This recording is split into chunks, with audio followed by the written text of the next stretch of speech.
My name is Nuri Mercer. I'm 28 years old, a first lieutenant in the United States Army, a combat medic who has stitched soldiers back together while mortar rounds shook the ground under both of us. My grandmother was an Army nurse. No medals that anyone ever saw. No records anyone bothered to look up. She lived poor and died the same way, in a small house on the east side of Richmond, with a vegetable garden out back and a coffee pot that never stopped smelling like the mornings she used to make it in. That's what everyone in my family believed. I believed it too, for 28 years. The call came at 5:47 in the morning, the kind of hour that feels like it belongs to no one. I was in my apartment near Fort Belvoir, boots by the door, uniform already pressed and hanging for the day, the way I keep everything, steady, in its place, ready before it's needed. A nurse at Richmond Community Hospital told me, in a voice that was careful and a little rehearsed, that Ruth Mercer had passed in the night, peacefully, no pain. I sat on the edge of my bed for a long time before I called anyone. My grandmother's house had hardwood floors that creaked in a pattern I could have walked blind, a garden she tended before sunrise every single day of her life, and a smell of hand-brewed coffee soaked so deep into the curtains it never left, not even after she did. That house was worth less than my sister's engagement ring. Nobody in my family thought that was strange. I did. I thought it was strange since I was young enough to notice things like that and not yet old enough to ask why. She raised me on one sentence, repeated so often it became the rhythm underneath everything else in my life. Discipline is kindness, Nuri. Kindness to your future self. It's the reason I enlisted when everyone told me not to. It's the reason I made it through 18 months in a combat zone doing work most people can't picture without flinching. Everything steady about me starts with her. I called my mother first. Diane picked up on the fourth ring. Well, she said, she lived a long life. Let me know about the arrangements. That was the entire conversation. No tears. No silence heavy enough to mean anything. Just a transaction, closed out and filed. I called my sister Brooke next. Voicemail. She wouldn't call back for 3 days. That evening I drove to the house and let myself in with the key Grandma gave me when I was 16. I sat at her kitchen table and opened drawers I'd never had a reason to open before. In the nightstand, tucked behind a Bible and a tin of peppermints, I found a yellowed envelope with handwriting across the front, Arlington, Section 21. Inside was a military ID card, faded and cracked at the edges. The rank on it read Captain. She never told me she was a captain. I should tell you a little more about who I am before I tell you what happened next, because it matters later. I finished combat medic training at Fort Sam Houston at 22, deployed at 24, and spent 18 months doing the kind of work that doesn't show up in a highlight reel. I packed a chest wound with my bare hands in the back of a moving vehicle. I've told a mother over a satellite phone that her son was stable when I genuinely didn't know if that was true yet, because sometimes hope is the only thing you can hand someone across 4,000 miles of distance. My unit gave me a Bronze Star for a night I don't really talk about, and I keep it in a drawer, not on a shelf, because the men and women I served with are the ones who actually paid for it. I tell you that not to impress you, but because it's the reason I understood exactly what kind of woman my grandmother must have been the second I found that ID card. You don't fake your way through a night like Pleku. You don't accidentally end up decorated, quietly, for saving lives under fire. Something in me recognized something in her before I even had the facts. Call it instinct. Call it blood. I just knew there was more to Ruth Mercer than a garden and a coffee pot, and I was right. Before I go any further, if you're the kind of person who quietly notices things nobody else in your family bothers to notice, tell me in the comments where you're watching from tonight. I like knowing who's sitting with me for this one.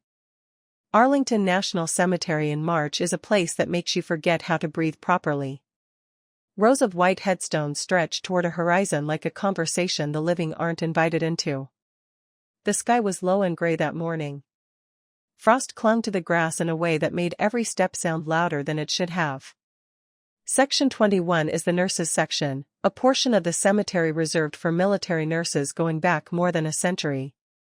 I'd learned about it the night before, on my phone, at 2 a.m., unable to sleep, unable to stop searching my grandmother's name next to words like Captain and Vietnam. She earned her place among those rows and I hadn't even known her rank. My mother didn't come. I have a closing this afternoon, Nuri. You understand. Brooke had a wedding dress fitting. Her fiancé Chad, apparently, couldn't reschedule either. So it was just me, a chaplain with kind eyes, and a 7-person honor guard folding a flag with movements so precise it physically hurt to watch. The rifles cracked 3 times across the stillness.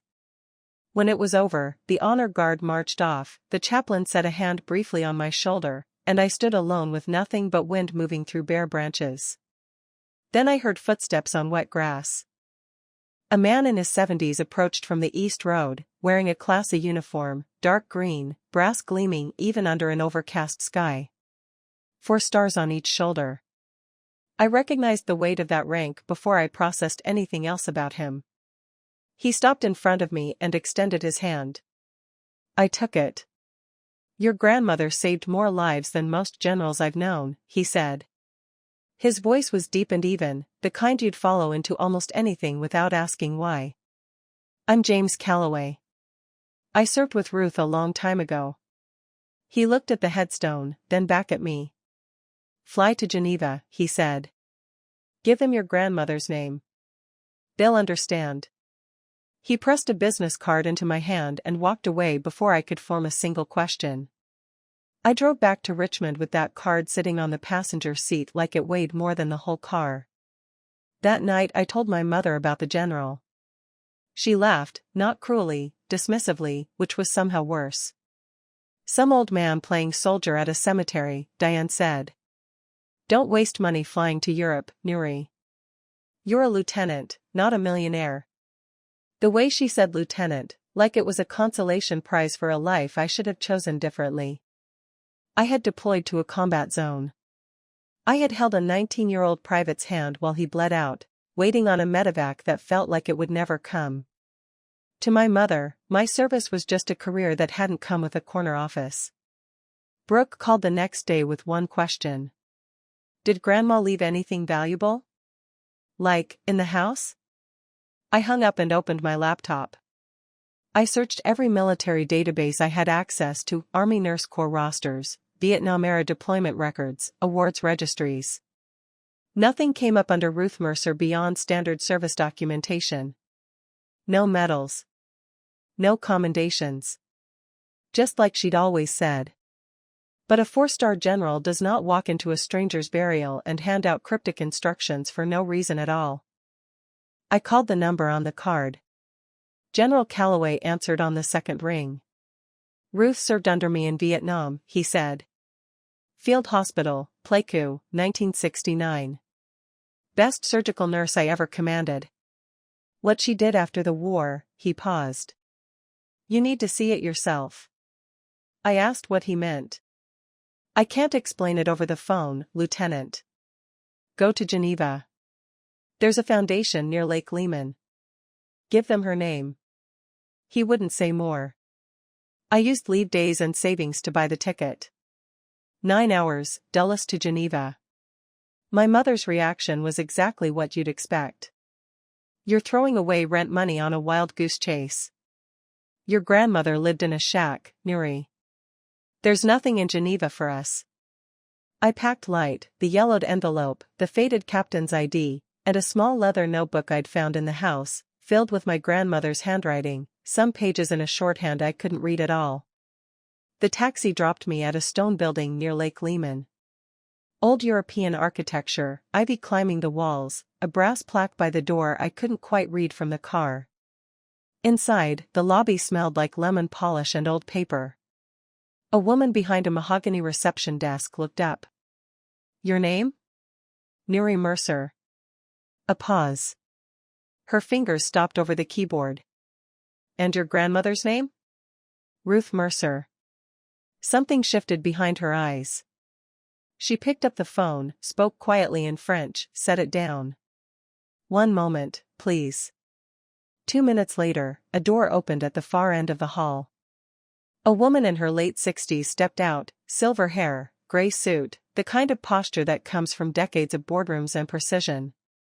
She crossed the lobby without wasting a single motion, stopped in front of me, and extended her hand. "Ms. Mercer, we've been expecting you." She held my grip a beat longer than protocol required. "Your grandmother made arrangements. Please, come inside." Her name was Margaret Linden, 68, a trust attorney who had managed my grandmother's affairs for more than 2 decades. The way she spoke about Ruth, precise, but reverent underneath it, told me this was not a routine client relationship. The conference room had a long walnut table and windows overlooking the lake. Margaret set a leather binder in front of me and opened it to the first page. 22 years ago, she said, your grandmother established an irrevocable charitable trust through this foundation. It was funded by royalties from a patent she co-developed, a field surgical technique for treating blast wound hemorrhaging. The U.S. military adopted it in the late 1980s. The royalties accumulated over 3 decades. I stared at her. The current value of the trust, Margaret continued, is $12,400,000. The room tilted. I gripped the edge of the table. The trust's sole purpose, Margaret said, is to provide financial assistance to veterans facing hardship, surgical procedures, vocational training, housing, emergency support. Over 22 years, it has served 247 individuals. Every case is documented. She turned the binder to a section of records, names, dates, dollar amounts, photographs of men and women I'd never met, each one with a story that began in a foxhole or a field hospital and ended, somehow, with a second chance. Your grandmother designated you as successor trustee, Margaret said. You, and only you, will oversee the trust going forward. Why me? Margaret paused, then reached into the binder and drew out a sealed envelope, my name on the front, in my grandmother's handwriting. She left this for you. She specifically excluded all other family members from any role in this trust. She met my eyes. Her instructions were very clear, Lieutenant. I held that envelope and felt the weight of $12 million I'd never known existed pressing against my chest like a second heartbeat. If you're the kind of person who's ever discovered someone loved you in a language nobody ever taught you to read, stay with me. It gets a lot heavier before it gets light again. And if you haven't yet, go ahead and subscribe. This is one of the ones people come back to. Before I left Geneva, I asked Margaret one more question. I asked her what my grandmother had actually done over there, in 1969, because a business card and a general's warning had told me almost nothing. Margaret hesitated, the way people hesitate when they're deciding whether something belongs to them to tell. She spoke about it exactly once, in all the years I worked with her, Margaret finally said. It was the year we set up the fellowship language in the charter. She said the hospital took a direct mortar hit sometime after midnight, and the backup surgeon was already down, and for almost 4 hours it was her, one corpsman, and a flashlight, because half the generator had failed. She said she made a decision that night that she was never going to talk about with anyone who hadn't been in that tent. She said the only people who deserved to know exactly what happened were the 14 men who lived through it, and most of them she never saw again after they were evacuated out. I thought about that the whole flight home, a 26-year-old woman with a flashlight and a corpsman, holding 14 lives together in the dark, and then coming home to a country that didn't especially want to hear about it, and a family, years later, that wouldn't have believed her even if she'd tried. I understood, somewhere over the Atlantic, that the trust wasn't really about the money at all. It was the only language she had left to keep telling that story to people who would actually understand it, one signature, $1 amount, one veteran at a time. I opened the letter alone that night, in a hotel room overlooking the lake. The paper was thin, the same stationery she used for grocery lists and birthday cards. Nothing fancy. That was Ruth Mercer down to the bone. Her handwriting was steady, no tremor, written years ago when her hands were still sure of themselves. Nuri, if you're reading this, I'm gone, and you've met Margaret. I'm sorry I kept this from you. I kept it from everyone, and I'll explain why.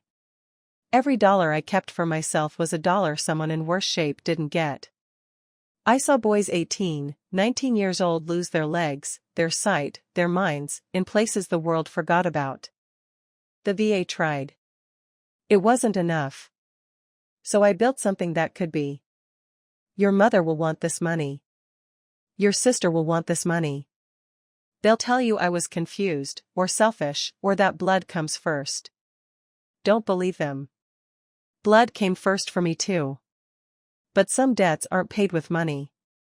They're paid with discipline. I chose you because you're the only one who understands that. You chose the army when everyone told you not to. You chose hard over easy. That's all I need to know. Don't break this trust. Don't let anyone turn it into something that serves vanity instead of need. Discipline is kindness, Nuri. Kindness to your future self. I love you. Now go do the work. Grandma. I read it 3 times. Cried twice. Then I folded it back into the envelope, washed my face, and called Margaret. I'm honoring every word, I said. I expected nothing less, she answered.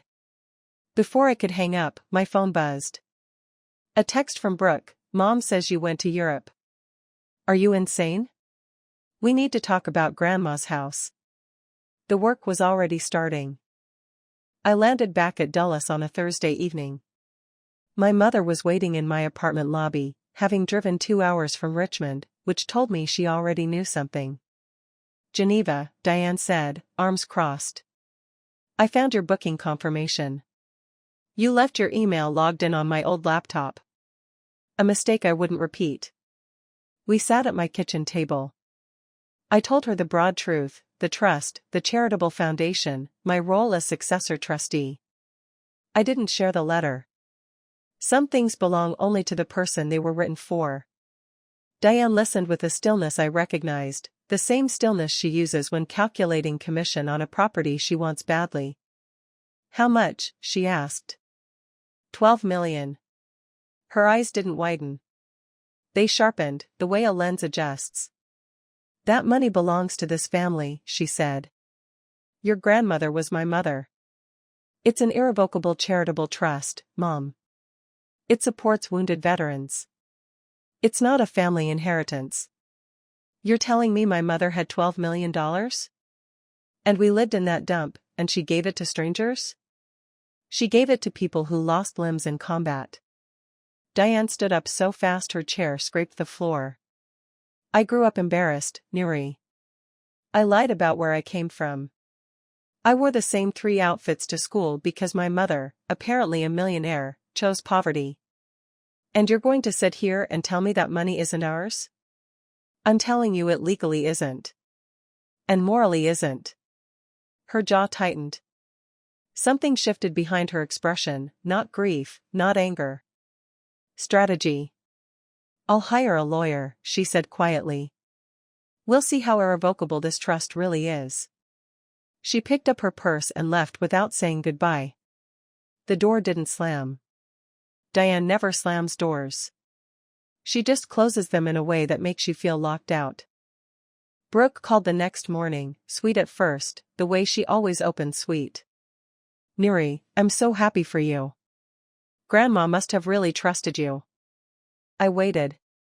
Then, about the wedding. There it was. Brooke had booked Whitfield Country Club for a June ceremony. $40,000 deposited.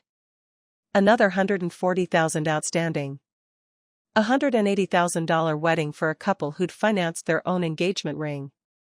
Just a small portion of the trust could cover it, Brooke said. Grandma would have wanted her granddaughter to have a beautiful wedding, don't you think? Grandma wanted that money to help wounded veterans. That's exactly what it does. Silence. Then the sweetness curdled. You always acted like you were better than us because you sat in that moldy house with her. Playing soldier, playing hero, playing martyr. This is a family matter, Nuri. Playing soldier? I deployed to a combat zone, Brooke. And now you're sitting here telling me I should hand over $12 million that should be yours.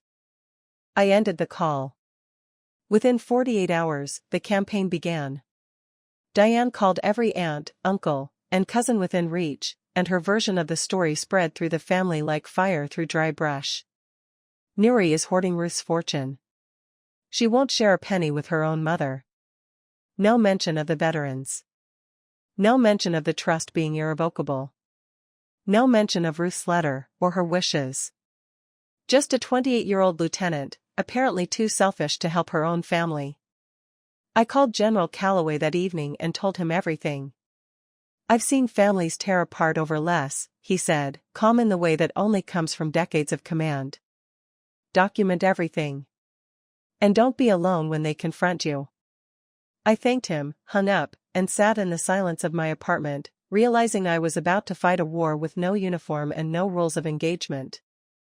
2 weeks after Geneva, my mother staged what she called a family dinner. It was a tribunal.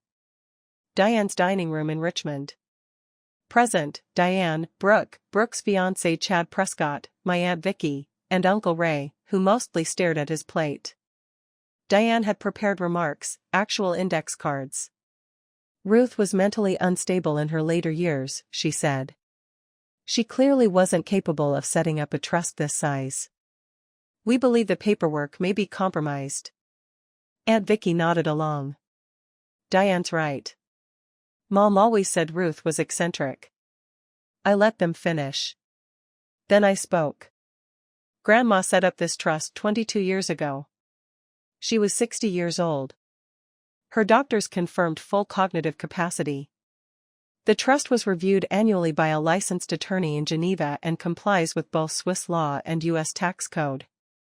Diane's cards trembled slightly. You're 28 years old, she said. A first lieutenant making base pay. You think you can manage $12 million? I'm not managing the money, Mom. I'm protecting its purpose. There's a difference. The purpose should be this family. The purpose is 247 veterans who had no one else. The room went quiet. Chad leaned toward Brooke and whispered something he thought was too quiet to hear. Don't worry, my firm has estate lawyers. We'll find a way. I heard every word. I stood, folded my napkin, and set it beside my plate, a military habit. You leave a table the way you found it. I love this family, I said. But I will not apologize for honoring my grandmother's wishes. And I won't pretend that wanting her money is the same thing as missing her. I drove back to Fort Belvoir in the dark, gripping the wheel hard enough to leave marks on my palms. Uncle Ray caught me in the driveway on my way out that night, the only person at that table who hadn't said a single word during the whole performance. He's Diane's older brother, quiet by nature, the kind of man who shows up to help move furniture and leaves before dessert. He stood by my car with his hands in his coat pockets, looking older than I remembered. I'm not going to pretend I know anything about lawyers or trusts, he said. But I remember something you should hear. He told me that when we were kids, Ruth used to disappear for a weekend here and there, no explanation, back before any of us were old enough to think that was strange. Your mother used to say she was seeing a man, Ray said. I never believed that. Ruth wasn't seeing a man. I think now she was probably visiting one of these people you're finding. All these years, and none of us ever asked her where she went. He looked back toward the house, where the lights were still on, where Diane was probably still rehearsing the next version of her argument. I'm not going to fight you over this, Nuri, he said. But I'm not going to fight for you either. Not out loud. Your mother's my sister.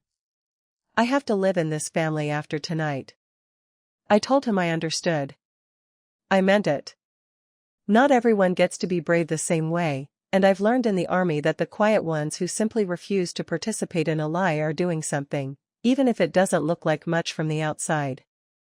Ray squeezed my shoulder once, got in his truck, and drove off without going back inside. The next morning I woke up at 0500, force of habit, and ran 5 miles on the base track before the sun cleared the trees. Running is how I process. By mile 3, I had a plan. I video called Margaret. They're threatening legal action, I said. My mother's hired an attorney. Margaret's expression didn't move. She'd been doing this longer than I'd been alive. The trust is irrevocable and administered under Swiss law with full U.S. compliance, she said. Your mother has no legal standing. Any challenge filed in a Virginia court will be dismissed for lack of jurisdiction over the trust corpus. If they persist, they'll be liable for opposing counsel's fees. She sent a 4-page summary letter, the kind of document that reads like a polite wall of steel. Use it when you need to, she said. And Nuri, your grandmother anticipated this. She told me, Margaret, my daughter will try to take it. That's why I chose Nuri. Hearing Ruth's words through someone else's voice hollowed me out for a moment. Then I straightened my spine the way she taught me. I spent the next week reaching out to the veterans the trust had supported. I needed to understand the full scope of what my grandmother had built without any of us knowing. Tom Brennan called back first. 62 years old, lost both legs below the knee in combat.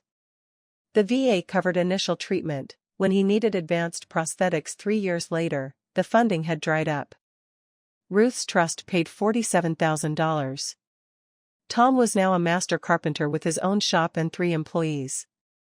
Your grandmother paid for my legs, Miss Mercer, he told me, his voice cracking. She came to my house every year with apple pie. Never told anyone. Not even her own family. A second call came from Sarah Oakes. The trust had cleared her mortgage in 2011 after her husband's medical discharge left them with nothing. She told me she'd met Ruth exactly once, in a parking lot outside a Richmond credit union, and that my grandmother had handed her an envelope without a word and driven away before Sarah could even open it. I called the number inside to say thank you, Sarah said, and a lawyer in Switzerland answered. I thought I'd dialed wrong. A third call came from David Wren. The trust had funded his children's college tuition when 3 deployments made it impossible for him to hold steady work afterward.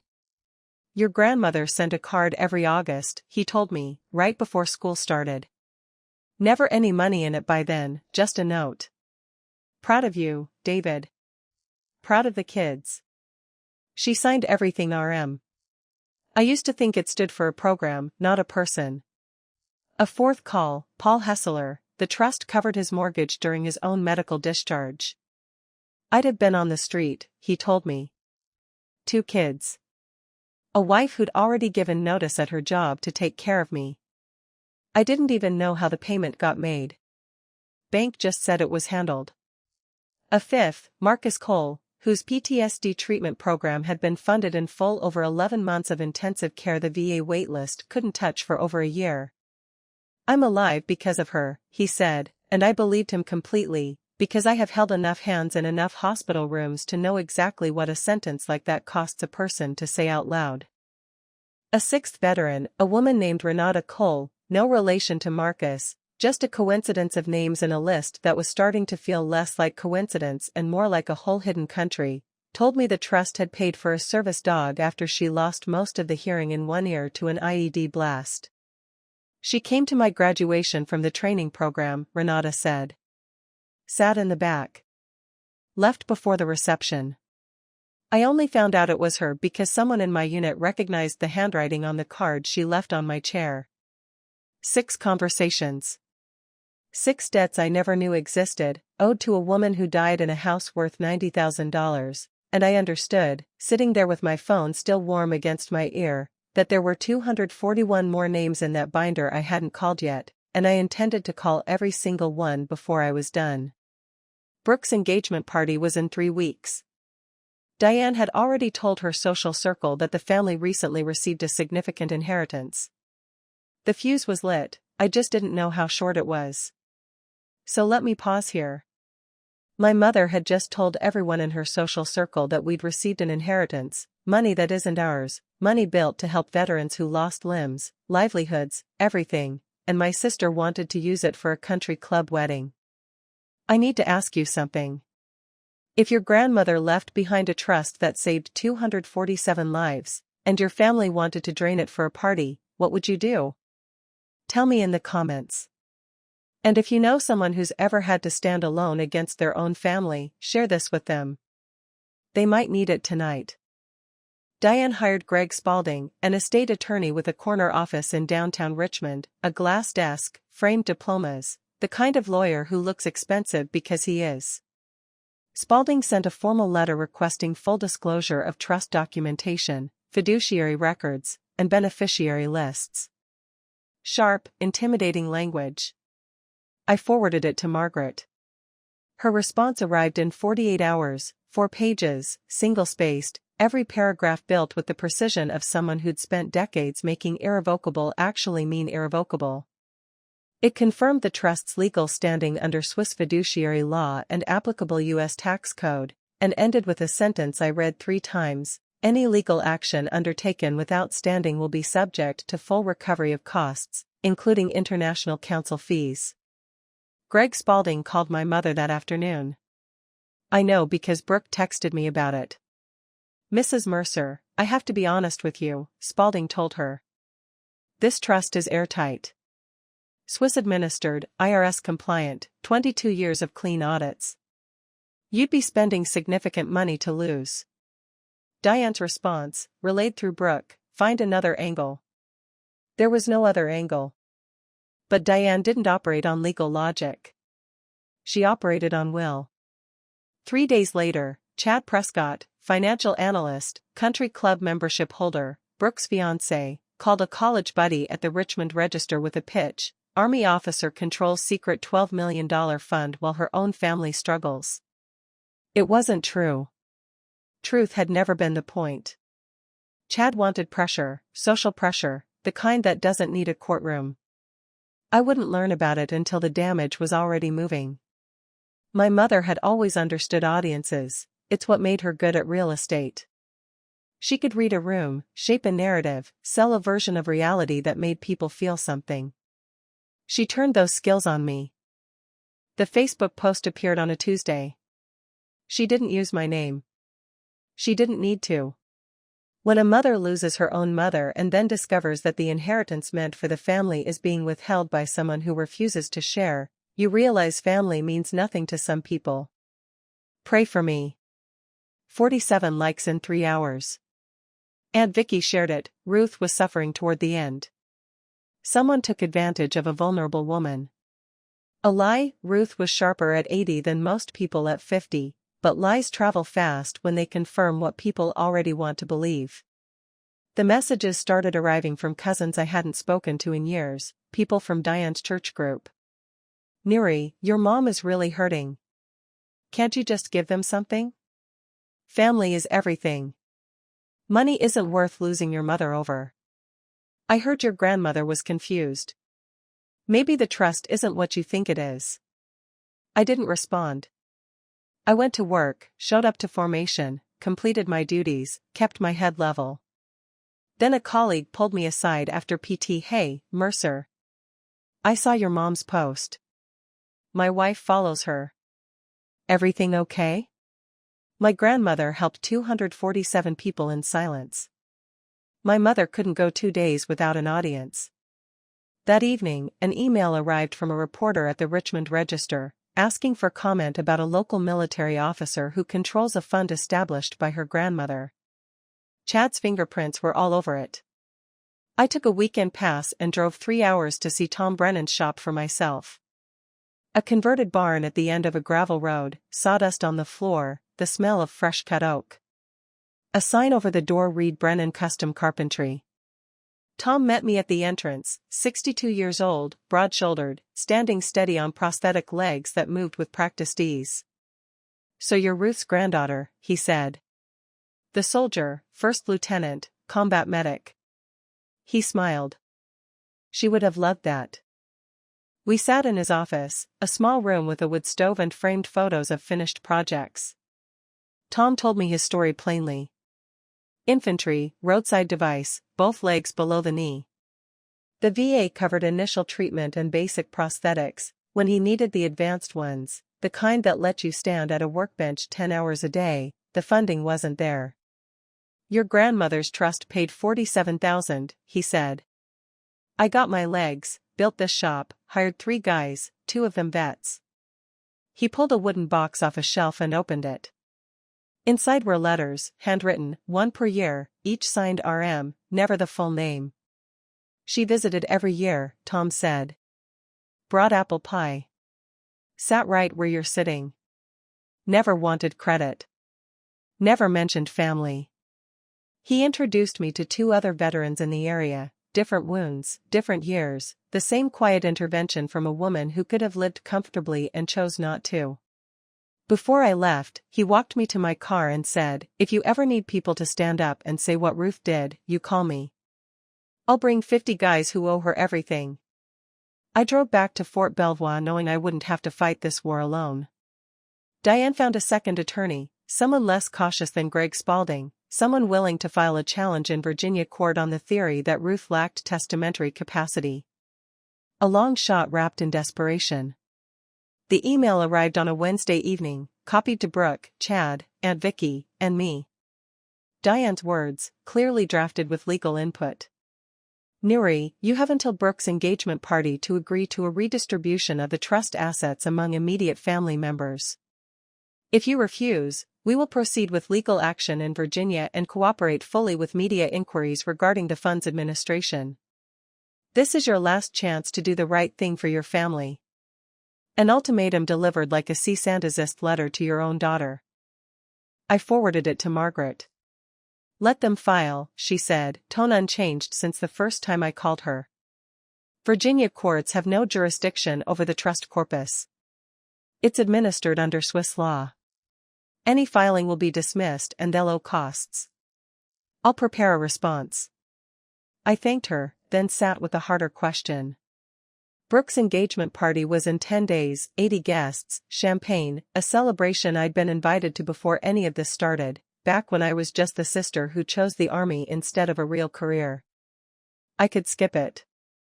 No one would blame me.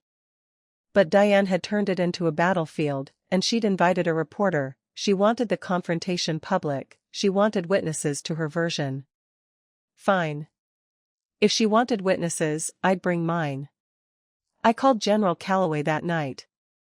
They've given me a deadline. My sister's engagement party. My mother plans to make a speech in front of 80 people accusing me of keeping the trust from the family. She's invited a reporter. Calloway was quiet for a moment. Ruth told me this would happen.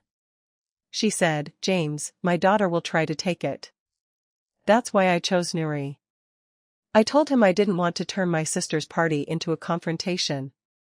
It's already a confrontation, Lieutenant. Your mother made it one the moment she sent that email. All I'm offering is the truth. He was right. Diane had chosen the venue, the audience, the narrative, the press. She was counting on me being alone, outgunned, and too loyal to fight back in public. I'll come, Calloway said. And I won't come alone. Only if they go first, I told him. I won't ambush my own sister's party. Agreed. If your mother doesn't attack, we're just guests paying respects. He called Tom Brennan. Tom called 4 other veterans the trust had supported. 5 men who owed their livelihoods to Ruth Mercer's quiet generosity. We'll be there by 6, Calloway said. Dress blues. That evening, going through my email, I found Diane had sent the invitation to Charlotte Hayes, a real journalist with a real byline, not Chad's college buddy. My mother didn't just want social pressure. She wanted a story. The headline she was pitching, a greedy granddaughter keeping a family from its rightful inheritance. She had no idea it was about to flip. 3 days before the party, Brooke invited me for coffee, just as sisters, she said. Neutral ground, or so she thought. She started with tears, probably real ones. Brooke had always been good at crying when it served her. This wedding is everything I've dreamed of, she said. Mom and I are drowning in debt. Chad's parents are pulling back. The caterer needs final payment by Friday. I'm not asking you to dismantle the trust, Nuri. Just a small portion. Grandma would have understood. When was the last time you visited Grandma? Her mouth opened, closed. She was in a hospital bed for 3 weeks before she died. Brooke, you didn't come once. I was busy with wedding planning. She was dying. Her jaw set, the tears drying faster than they'd come. She was old and boring, Nuri. She had nothing to offer. She lived in a falling-apart house and smelled like coffee grounds. But apparently she had $12 million, and you're sitting on it like a dragon. There it was. The real Brooke underneath the tears and the sister talk. That money saved 247 veterans' lives, I said. Your wedding budget wouldn't save one. She flinched, then leaned forward. Mom forwarded your email threads about the trust to that reporter. She got them from the laptop. It was my correspondence about a legal trust. She said it was still her laptop. I stood up.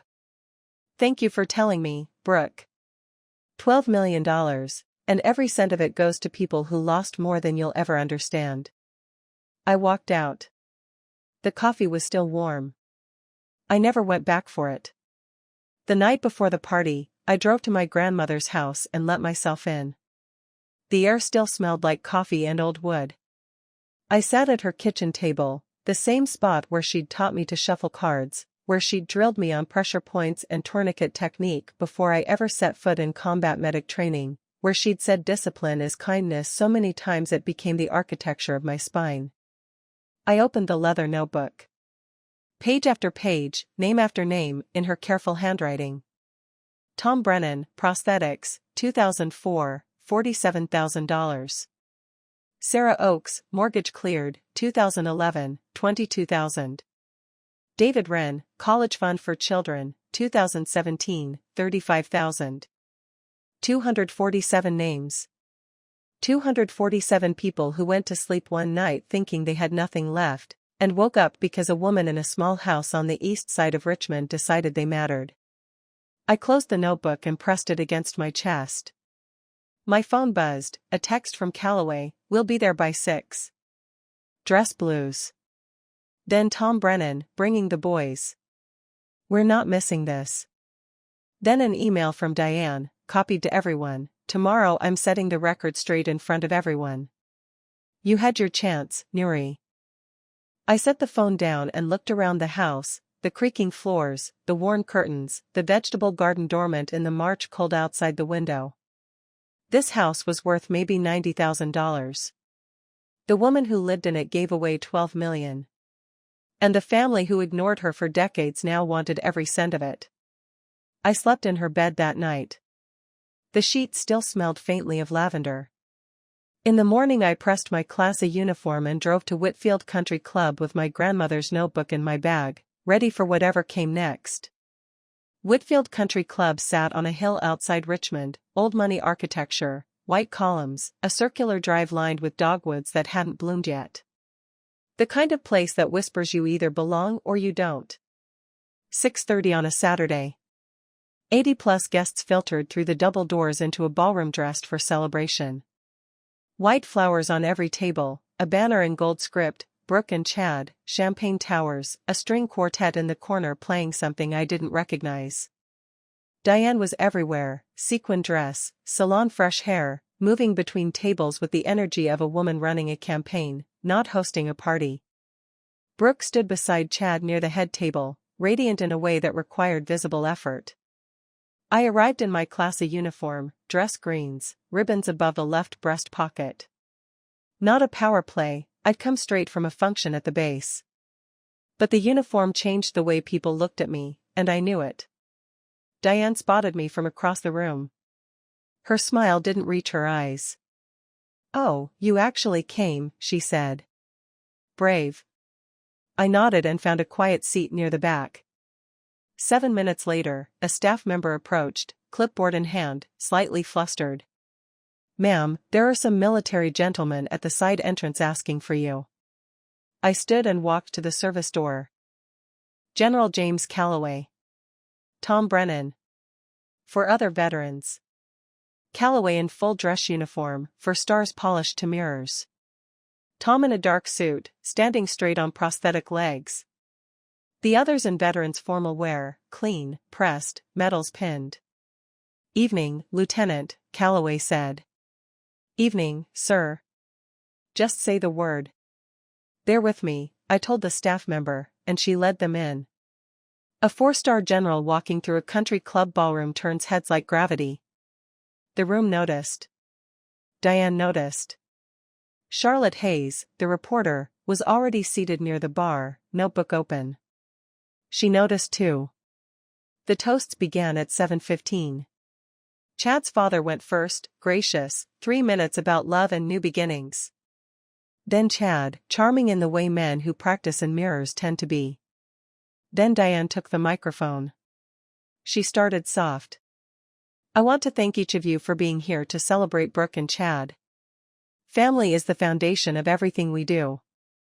Applause, glasses raised. Then the shift. "But I also need to address something." Her voice tightened, pitched higher, rehearsed in front of a mirror somewhere. "As many of you know, our family recently lost my mother, Ruth, and after her passing, we discovered she'd left behind a significant fund." The room went still.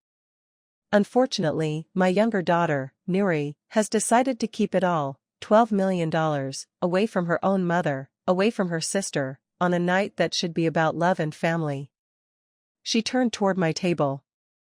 80 pairs of eyes followed. "I ask you, is that right? Is that what family means?" Murmurs rippled through the room. I felt the weight of judgment from people who didn't know one single fact about the trust, Ruth's wishes, or the 247 veterans whose lives depended on that money staying exactly where it was. Brooke stood beside Diane, nodding. Charlotte Hayes wrote faster. Brooke stepped up beside her, taking the microphone for just a moment, her voice pitched for sympathy. "We just think, as a family, we should get to decide together what happens to it. Isn't that what Grandma would have wanted? Everybody having a say?" She looked at me the way she'd looked at me across the dinner table 3 weeks earlier, like this was still a negotiation she could win with the right tone of voice. "I just want what's fair," Diane said, setting the microphone down, looking at me, waiting for me to crumble. I stood up. 3 seconds of silence, long enough for 80 people to hold their breath. Then I walked toward the microphone. I didn't raise my voice. I didn't need to. The uniform did half the work. The silence did the rest. My grandmother, Ruth Mercer, was a captain in the United States Army Nurse Corps. I let that land. She served in Vietnam, Field Hospital, Pleiku, 1969. She worked through mortar fire, treated 14 wounded soldiers in a single night, and took shrapnel in her own shoulder. She never stopped. She refused a Purple Heart because, in her words, medals don't stitch wounds. Nobody moved. After the war, she co-developed a surgical technique for treating blast wound hemorrhaging. The United States military adopted it. The patent royalties over 30 years built a fund. I looked at my mother. She was gripping the edge of the table. That fund, $12,400,000, is an irrevocable charitable trust. It exists for one purpose, to support combat veterans who have nowhere else to turn. In 22 years, it has helped 247 people, men and women who lost legs, sight, homes, and hope. I paused, took a breath. I didn't choose to keep it from my family. My grandmother chose to give it to people who needed it more. She lived in a small house. She wore the same coat for 15 years. She brewed her own coffee every morning, not because she had to, because every dollar she didn't spend was a dollar that went to someone who had lost everything in service to this country. The room went silent in a way I'd only experienced in the field, the stillness after an explosion, when the air hasn't decided yet whether to rush back in. "I have someone here who can tell you more about what that money meant," I said, and turned toward the side of the room. "General Calloway?" James Calloway stood and walked to the front of that ballroom like he was crossing a parade ground, measured steps, shoulders back, for stars catching the chandelier light. 80 guests went absolutely still. "Ladies and gentlemen," he said, "I served 38 years in the United States Army. I commanded brigades and divisions. I planned operations that made the evening news. But the bravest person I ever served alongside was a 5-foot nurse named Ruth Mercer. He told them about Pleiku, the night of the mortar attack, 14 casualties in 4 hours, Ruth triaging under fire, her own shoulder bleeding through gauze she'd taped herself, refusing to stop until the last soldier was stable. She turned down the Purple Heart, Calloway said. She said she wasn't the one who was wounded. The soldiers were. Then he stepped aside and looked toward the back of the room. Tom Brennan stood. The room saw his legs, the prosthetics visible below his suit trousers. He didn't try to hide them. "My name is Tom Brennan," he said. "Ruth Mercer paid for these legs. The VA couldn't. She could. I have a carpentry shop now. 3 employees, 2 of them veterans." A second man stood, David Wren. "Ruth's trust paid for my children's college when I couldn't hold a job after 3 deployments." A third, Paul Hessler. "She covered my mortgage when I was going through a medical discharge. I'd have been on the street." A fourth, Marcus Cole. "She funded my PTSD treatment program. I'm alive because of her." One by one, 5 veterans, 5 lives, 5 debts owed to a woman who died in a house worth $90,000. Someone in the back started clapping. Then a table near the window.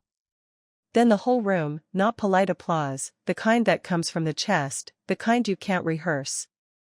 Diane stood frozen at her table. Brooke's face had gone pale. Chad was already outside, phone pressed to his ear. Charlotte Hayes lowered her notebook and stared. The story she'd been invited to write had just evaporated. The real one was standing right in front of her. If this story is making you feel something right now, hit subscribe, not for me, for every person out there protecting something good while their own family calls them selfish. And if you've ever been the only one in your family who did the right thing when it cost you everything, drop a comment. I want to hear your story too. The applause faded. Diane grabbed the microphone, her hand shaking, her voice cracking on the first word. "This is my mother's money," she said. "Mine. You don't know what it's like growing up with nothing because your own mother chose to be poor." The room went quiet again, but this time the silence wasn't reverent, it was the silence of people watching someone unravel in real time. Calloway stepped forward, not aggressively, the way you'd approach someone standing at the edge of something. "Ma'am," he said, "your mother chose to be generous. There's a difference." Diane turned on me. Her mascara hadn't smudged yet, but her composure had. "You did this," she said. "You brought them here to humiliate me at my own daughter's party. You stood at this microphone and told 80 people I'm a thief. I said I brought people who know the truth. The truth is she chose strangers over her own daughter. She chose people who were dying." The microphone picked up every syllable, broadcast to 80 witnesses, a reporter, and a 4-star general who had seen worse than this and still flinched. Brooke grabbed her mother's arm. "Mom, stop. Everyone's watching." Diane pulled free, looked around the room, and saw what I saw, faces shifting from sympathy to something colder. A woman at the third table setting down her champagne. Carol, one of Diane's oldest friends, 15 years in the same book club, standing quietly and walking out. 2 more couples following.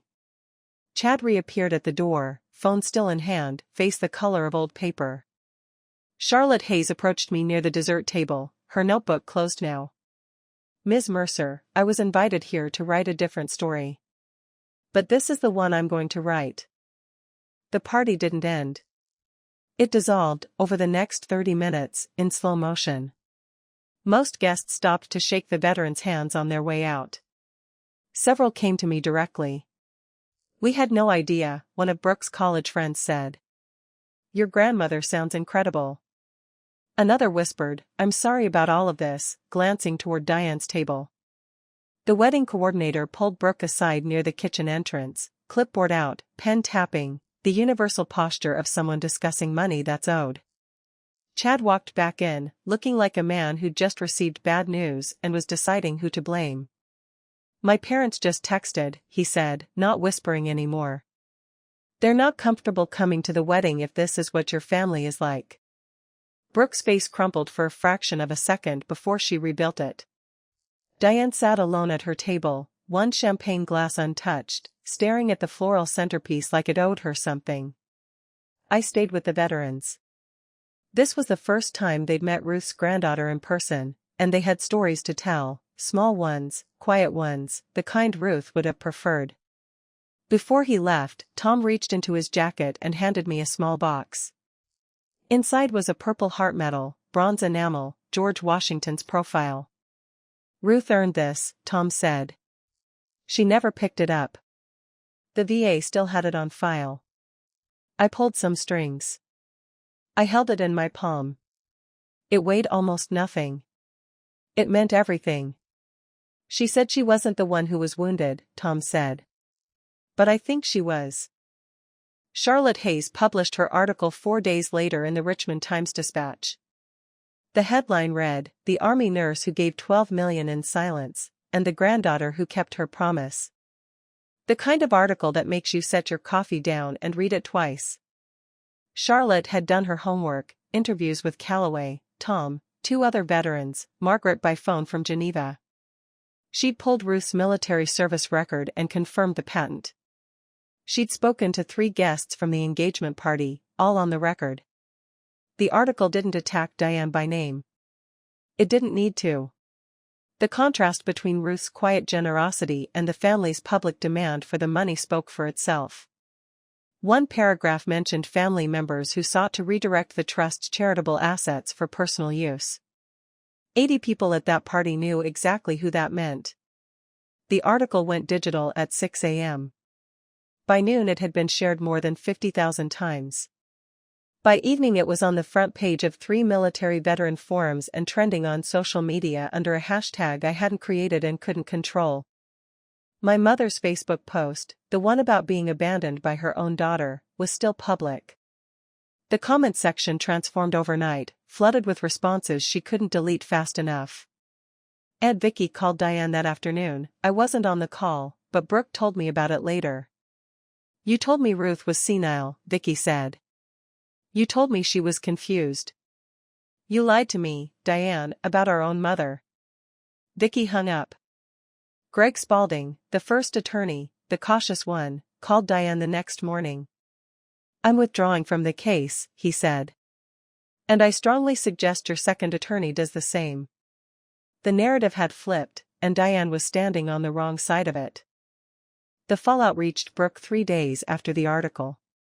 Chad's parents, Frank and Lydia Prescott, called Brooke directly. "We love you, sweetheart," Lydia said.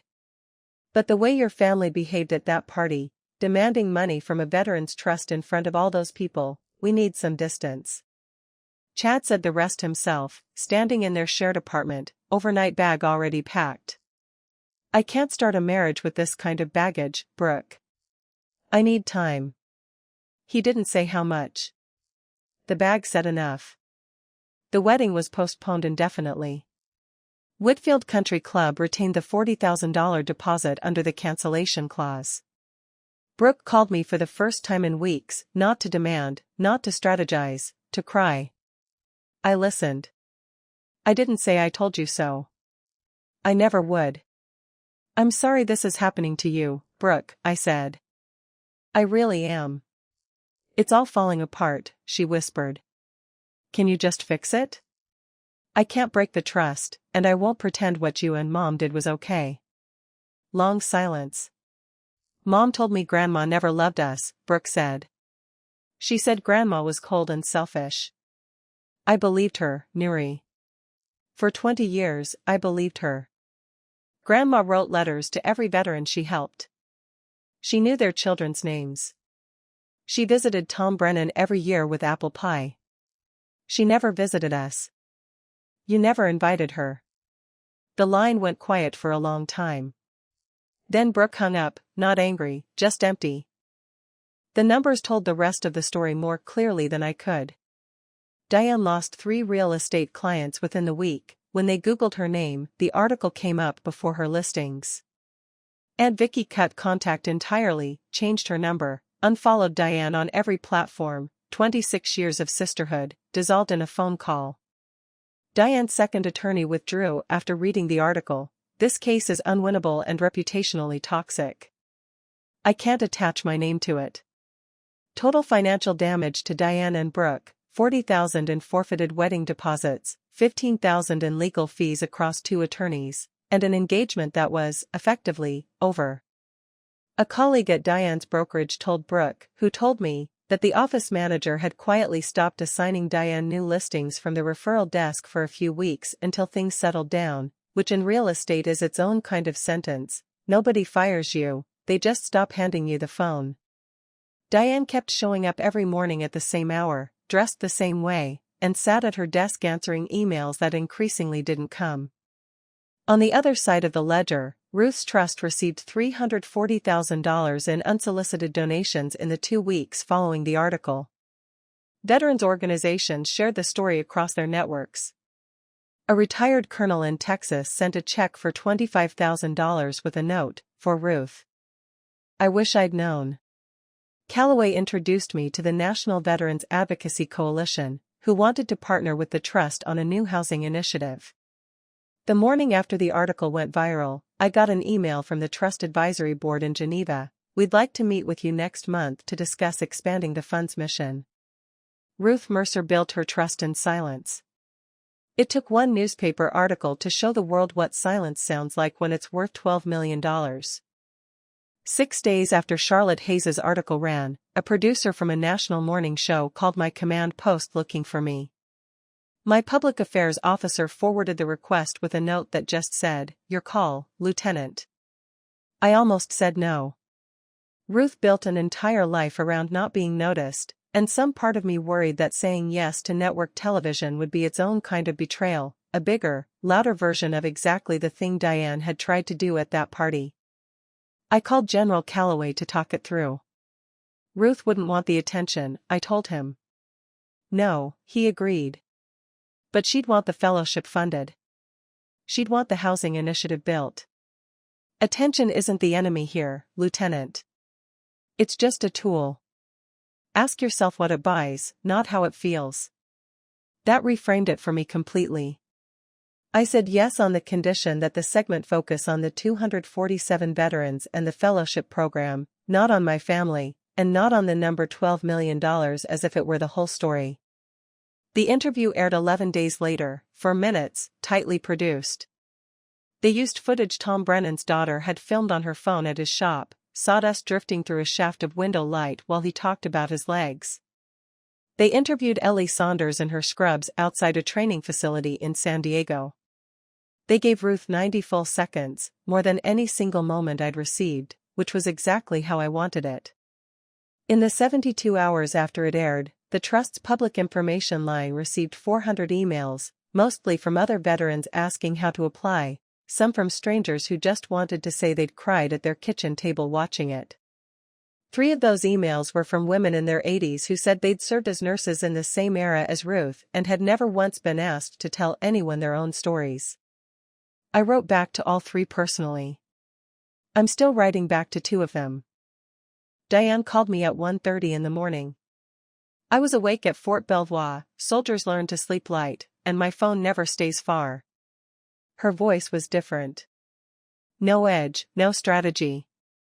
Just a woman in her 50s, sitting somewhere dark, talking to her daughter. I grew up in that house, Nuri. No nice clothes, no field trips. Do you know what it's like when other kids ask why your lunch is always the same? When your mother could have fixed everything and chose not to? I sat on the edge of my bed. Outside, the base was quiet. She chose strangers over me, Diane said. Her own daughter. She had $12 million and let me go to school ashamed. Mom, I had nothing too. You had a roof. Food every day. A mother who came home every night. Some of those veterans didn't even have that. The line went quiet. I could hear her breathing, the uneven rhythm of someone trying not to cry and losing. She let me grow up embarrassed, Diane said. And she had the money to fix it. I closed my eyes. For the first time, I didn't hear my mother the strategist. I heard the girl who wore the same 3 outfits to school and wondered why her mother never bought new ones. Ruth's choice was right. I believed the trust saved 247 lives. But Ruth's choice also cost something, and the person who paid wasn't a stranger in a VA hospital. It was the little girl who grew up in that small house on the east side of Richmond. I understand why you're angry, Mom, I said. But I can't undo what Grandma built, and I won't. The call ended without goodbye. Just a click, then the sound of nothing. I didn't sleep the rest of that night. The following Saturday I drove to Arlington before dawn. Section 21 was empty at that hour, just me, the headstones, and a mist sitting low on the grass like it wasn't ready to leave. The sun hadn't cleared the tree line yet, everything was gray-blue and still. I found Ruth's marker, white marble, simple lettering. Ruth Mercer, Captain, Army Nurse Corps, Vietnam. I placed the purple heart at the base of the stone. The metal caught what little light there was. You earned this, Grandma. I sat down on the grass. Cold and damp, but I'd sat on worse. I told her everything: Geneva, Margaret, the binder with 247 names, Diane's campaign, the engagement party, Callaway, Tom standing up in that ballroom, the article, the donations pouring in, the trust growing instead of breaking. Mom called me last night. She's hurting. I know. But I won't break my promise. The wind moved through bare branches above. In a few weeks, the dogwoods would bloom. Ruth had planted dogwoods in her yard, the stubborn kind that bloom late and last long. A young soldier walked past on the service road, noticed the purple heart on the headstone, stopped, and came to attention. A full salute, held for 3 seconds, then dropped, and she kept walking without a word. She didn't need to say anything. I smiled, stood up, brushed the grass from my uniform. My phone buzzed, a message from Margaret in Geneva. The Trust Advisory Board has confirmed a meeting next month. They'd like to discuss expanding the fund. When can you travel? I looked at Ruth's headstone one more time. Still on mission, Grandma.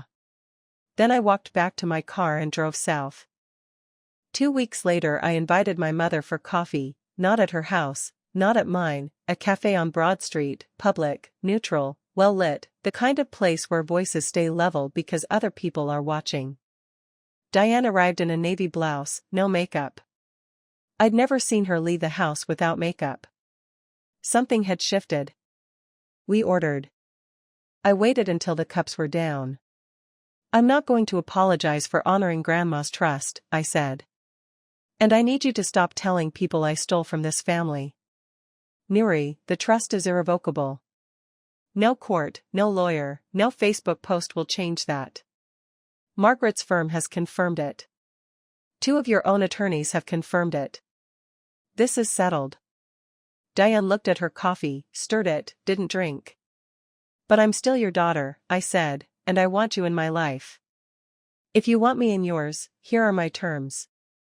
I'd written them down, not on index cards, that was her method, just 3 lines in the notebook I carried. 1. No more lies about the trust, not to family, not to friends, not online. 2. No more pressure, legal, social, or emotional, to redistribute funds that belong to veterans.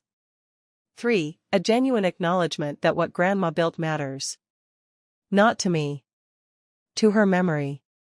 Diane was quiet for a long time, long enough that the couple at the next table finished their scones and left.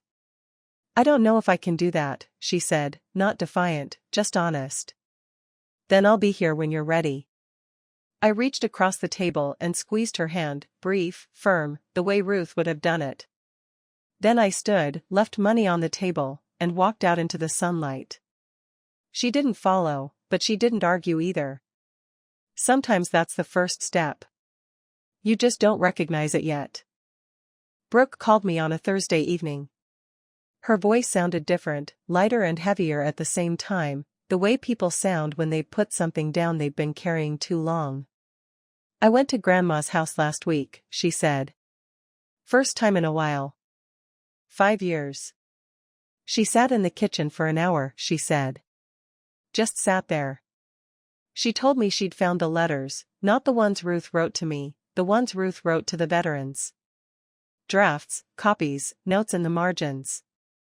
Each one addressed by name, specific. She knew their children's names, Brooke said. Every single one. She'd ask about report cards and soccer games. She remembered anniversaries. I called her boring, Brooke said. I said she had nothing to offer. And she was keeping track of 247 families like they were her own. That's who she was, Nuri. I know that now. Silence, then quieter. Can I visit the trust? Meet some of the people she helped? I hadn't expected that. Of all the outcomes I'd mapped, the Army teaches you to plan for contingencies, and my sister volunteering to engage with the trust wasn't on the list. Yes, I said. I'd like that. I started volunteering at the VA hospital on Broad Street, she said. Twice a month, reading to patients mostly. It's hard, but it helps. That would have made Grandma proud. Chad texted last week. Wants to talk. How do you feel about that? Not ready. I need to fix me first. I almost smiled. That sentence, I need to fix me first, was the most Ruth Mercer thing Brooke had ever said. Mom told me for years that Grandma didn't love us, Brooke said softly. I should have gone to that house and asked her myself. You're going now, I said. That counts. The Trust Advisory Board met on a Tuesday afternoon, Geneva time.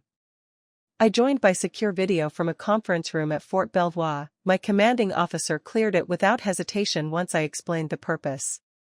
Margaret chaired the session. On screen, General Calloway, 2 financial advisors from the Foundation, and a Veterans Advocacy Director named Claire Weston. Margaret opened with the numbers. Following the media coverage, the trust received $340,000 in unsolicited contributions. Combined with existing assets and quarterly investment returns, the total fund now stands at $12,740,000. She paused to let that register. The board proposes expanding the trust's mission to include mental health support for veterans experiencing post-traumatic stress.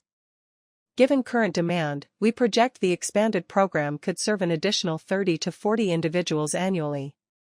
Claire Weston walked through the proposal, partnering with 3 established PTSD treatment centers, covering costs the VA waitlist couldn't reach. Then Margaret looked at me through the screen. As successor trustee, you have the final word, Ms. Mercer. I'd spent the previous week reviewing every document, cross-checking the financials, talking to Tom Brennan about what veterans actually needed. I was ready. I support the expansion, I said. And I'd like to propose one addition, a fellowship for military nurses and combat medics entering the field, named the Ruth Mercer Fellowship, funded at $50,000 a year for training and mentorship. The board voted unanimously. Calloway leaned into his camera. Ruth would be proud, Lieutenant.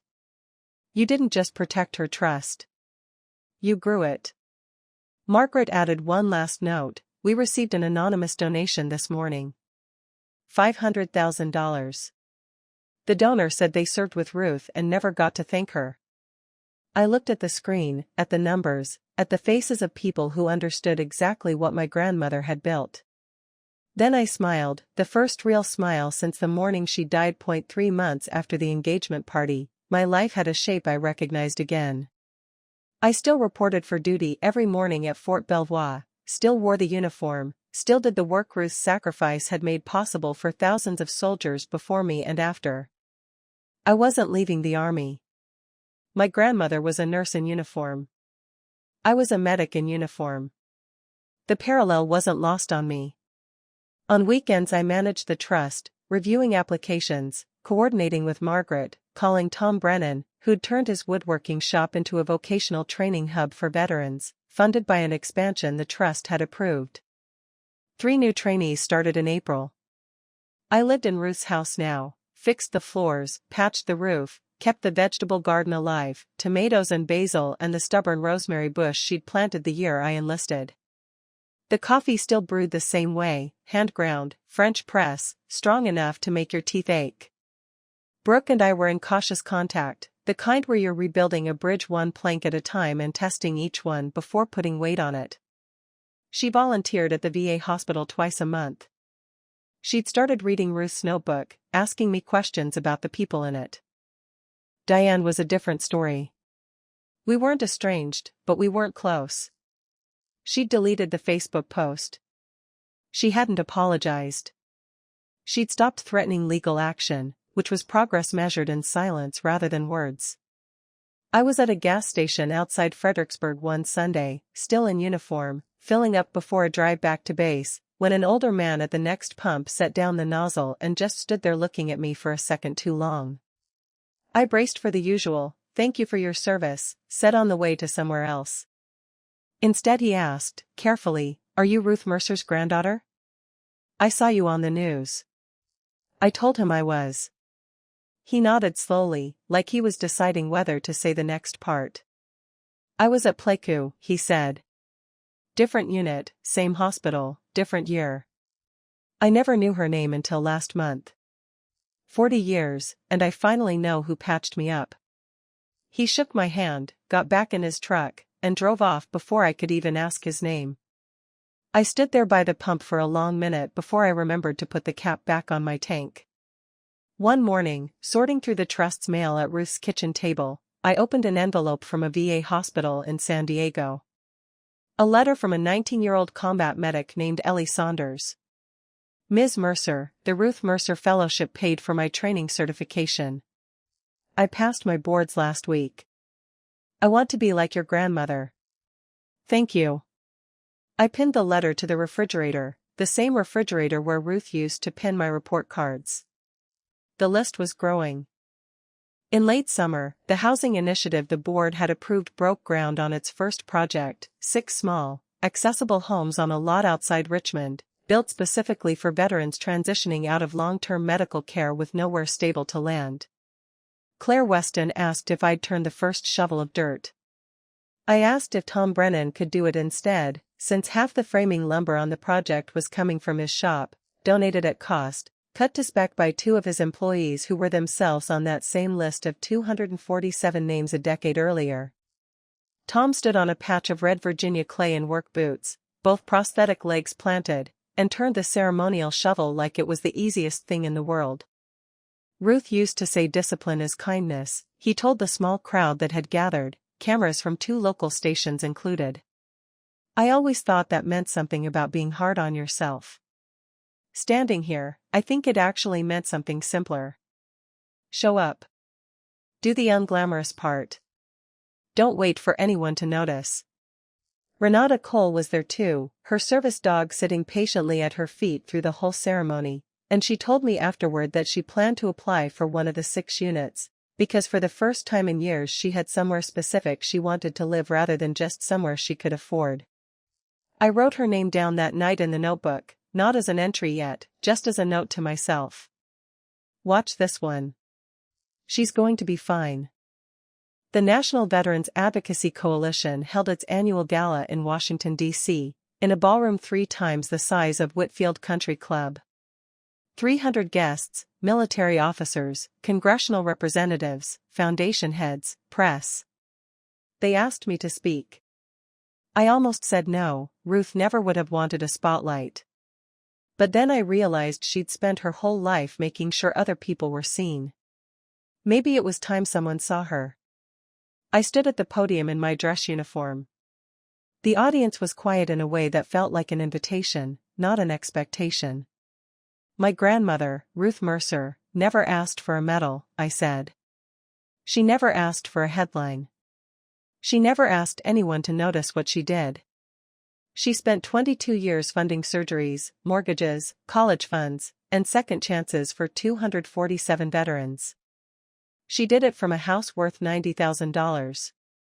She did it wearing the same coat for 15 years. And she did it without telling a single soul. I looked at the room. She asked for one thing, that the people she helped would go on to help others. That's what this trust is. That's what she built. General Calloway rose from his seat and walked to the podium, carrying a plaque, mahogany, brass nameplate. The National Veterans Advocacy Coalition is honored to present the inaugural Ruth Mercer Humanitarian Service Award, he said, recognizing silent service to those who served. He handed it to me. The room stood, 300 people. The applause was different from the engagement party. This wasn't shock or correction. This was recognition, the kind Ruth never wanted but deserved. Tom Brennan sat in the front row, tears running down his face. He didn't wipe them. I held the plaque and felt its weight, heavier than the Purple Heart, lighter than everything I'd carried to get there. "Thank you, Grandma," I said quietly. Just for her. A week after the gala, I was at Ruth's house on a Saturday morning, coffee brewing, rain tapping the kitchen window. Someone knocked. I opened the door. Diane stood on the porch in a raincoat, holding a cardboard box against her hip. No makeup again. She looked older than her 55 years, and smaller, like the fight had compressed something inside her. "I found this when I was cleaning out the attic," she said. "I thought you should have it." I took the box. Inside, under tissue paper, were photographs. Ruth in her Army Nurse Corps uniform, young, straight-backed, almost smiling. Ruth on a tarmac somewhere tropical, stethoscope around her neck. Ruth shaking hands with a man in colonel's insignia. Ruth in civilian clothes, standing in front of this very house the day she bought it, 1986, penciled on the back. Diane hadn't looked at these in decades, maybe ever. "Come in," I said. She hesitated, then stepped across the threshold, the first time she'd been inside Ruth's house in 5 years. She stood in the living room and turned slowly. I'd fixed it up, but the bones were the same, the floorboards, the curtains, the shelf where Ruth kept her nursing manuals next to recipe cards. She really loved this place, Diane said. She loved what it represented. A life without pretense. Diane sat down at the kitchen table, the same chair Ruth sat in every morning. I poured her a cup of coffee, hand-ground, French press, Ruth's recipe. She held the cup with both hands and looked at me.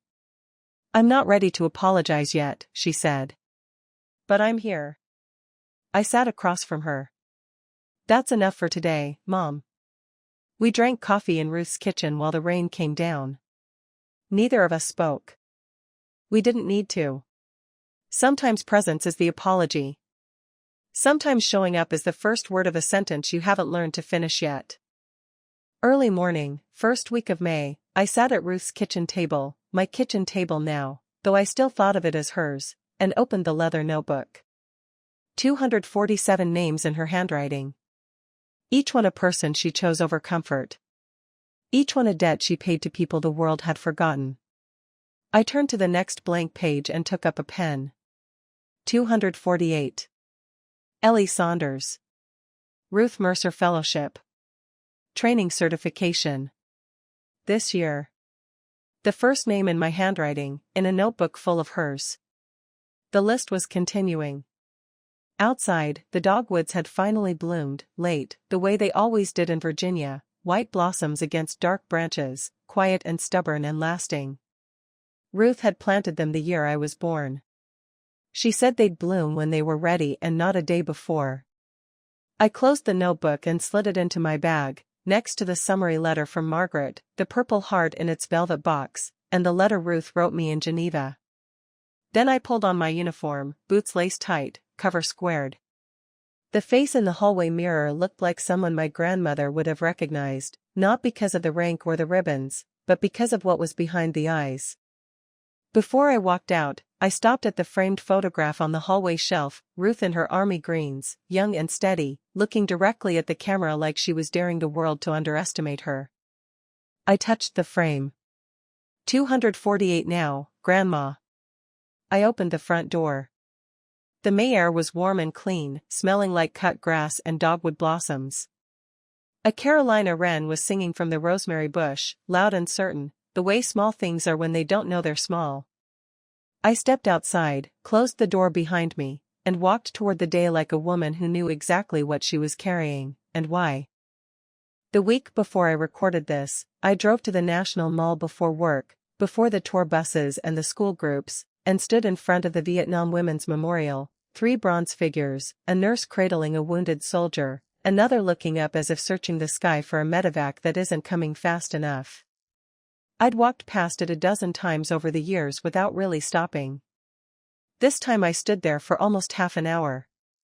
I thought about how many women like my grandmother are standing in bronze on that lawn with no name attached to the specific nights that earned them a place there, how many of them went home afterward to houses nobody thought twice about, to families who never asked the right questions, to a country that said thank you for your service in a tone that meant please don't tell me the details. I thought about the 248 names in that leather notebook, and how every one of them exists because a woman decided that silence didn't have to mean nothing was happening underneath it. A park ranger doing his morning rounds asked if I was all right. I told him my grandmother's name was on a stone in section 21, and that I thought she deserved a minute of this memorial too, even if her own bronze statue would never exist anywhere except in the shape of 248 people who are still walking around because of her. He didn't say much. He just nodded, the way people who understand service tend to nod at each other, and let me stand there a while longer before I had to go. Discipline is kindness. Kindness to your future self. She told me that my whole life. I finally understand what she meant. That's my story. My grandmother lived like she had nothing because she gave everything to people who had less. My family wanted her money. I chose her mission. If this story made you feel something, if it reminded you of someone in your life who gave without asking for credit, I'd love to hear about them in the comments. And here's a question. If you had to choose between keeping the peace with your family and protecting something that mattered, what would you do? Option A, protect the mission. Option B, keep the peace. Tell me below. And if you haven't subscribed yet, now's a good time. There are more stories like this in the description, people like you and me standing up when it costs everything. Thank you for staying until the end.